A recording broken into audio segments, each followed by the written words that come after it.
গত ২৮ ফেব্রুয়ারি থেকে যুক্তরাষ্ট্র ও ইসরায়েলের যৌথ হামলায় ইরানের সর্বোচ্চ নেতা আয়াতুল্লাহ আলী খামেনি সহ বেশ কয়েকজন শীর্ষ সামরিক ও রাজনৈতিক নেতা নিহত হয়েছে।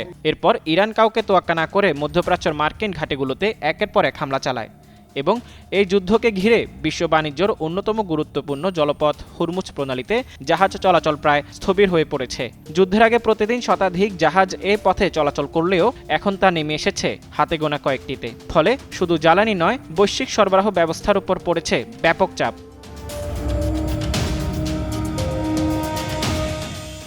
এছাড়া এই যুদ্ধকে কেন্দ্র করে বিশ্ববাজারে হু হু করে বাড়ছে তেলের দাম। নতুন করে আরও প্রায় ৫% বেড়েছে, অর্থাৎ বর্তমানে ব্রেন্ট ক্রুড তেলের দাম প্রতি ব্যারেল $১৬০ দাঁড়িয়েছে।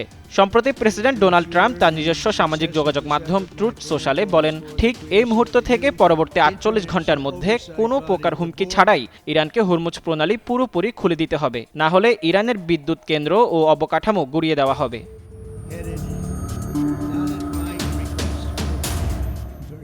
জবাবে পাল্টা হুঁশিয়ারি দিয়ে ইরান জানিয়েছে, হামলা হলে পুরো অঞ্চলে জ্বালানি করিডোর এবং পারস্য উপসাগর জ্বলবে, যা পুরো বিশ্ব ব্যবস্থাকে নাড়িয়ে দেবে। ইরানের পাল্টা হুঁশিয়ারি শুনে ট্রাম্প প্রথমবারের মতো দমে যান এবং ১০ দিনের সময়সীমা বাড়িয়ে পিছু হটতে দেখা গেল।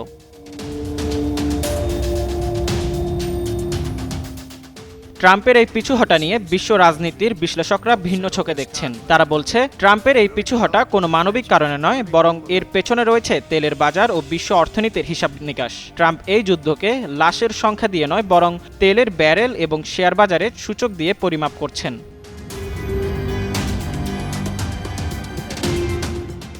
ট্রাম্প যখন দেখলেন মধ্যপ্রাচ্যের অর্থনীতি ধসে পড়ছে বা মিত্র দেশগুলো ক্ষেপণাস্ত্র হামলার শিকার হচ্ছে, তখন তিনি বুকক্ষেপ করেননি। কিন্তু যখনই হুরমুজ প্রণালী বন্ধ হওয়ার আশঙ্কায় তেলের বাজারে ধস নামার উপক্রম হলো, তখনই তিনি আলোচনার কথা বলে সময় চাইলেন। তার কাছে এটি সমাজের জীবনের চেয়ে একটি ব্যারেল অপরিশোধিত তেলের দাম বেশি মনে হচ্ছে। তবে এই বিরতি মানেই শান্তি নয়। বিশ্লেষকদের মতে এটি আসলে একটি কৌশলগত চাল, বাজারকে শান্ত রাখা এবং মধ্যপ্রাচ্যে মার্কিন সামরিক শক্তি আরও সুসংহত করার জন্য এই সময়টুকুকে ব্যবহার করা হচ্ছে।